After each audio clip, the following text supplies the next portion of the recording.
Most people think they know the teachings of Jesus. They remember the miracles.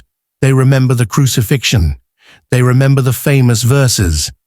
But there is one teaching, quiet, simple, and so powerful.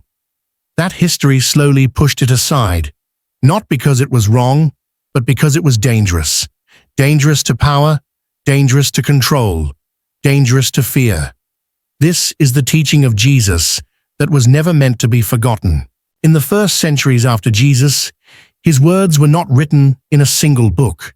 They were spoken, shared quietly, passed from one heart to another.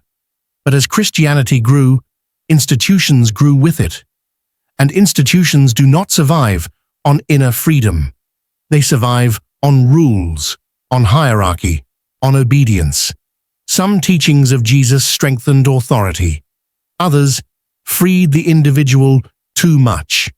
Those were the ones that slowly faded, not erased, just never emphasized. Jesus did not come to build an external kingdom. He said something radical. The kingdom of God is within you, not in temples, not in leaders, not in rituals, within you. This meant something dangerous. It meant that no priest stood between you and God. No system owned salvation. No fear was required to obey. Faith was not submission. It was awareness. Jesus taught that transformation does not begin with punishment, but with understanding. You change not because you are threatened, but because you see truth clearly, not erased, just never emphasized. A person who believes God lives within them cannot be easily controlled. They do not fear authority blindly. They do not obey injustice quietly. They do not surrender responsibility for their soul.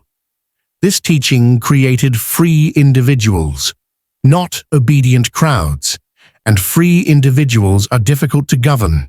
So the focus shifted from inner transformation to external obedience, from consciousness to rules, from understanding to fear.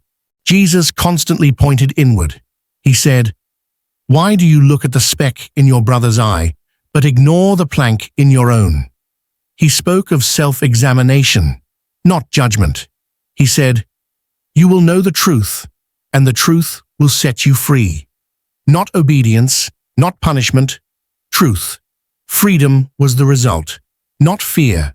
In a world built on distraction, fear, and division, this teaching matters more than ever, because it reminds you, you are not powerless. You are not broken. You are not distant from God. The divine is not somewhere above you. It is something you awaken to. Jesus did not ask people to follow blindly. He asked them to see. And that is the teaching that was never meant to be forgotten. If this message felt different, it was meant to. Because truth does not shout. It waits quietly for those who are ready to hear it.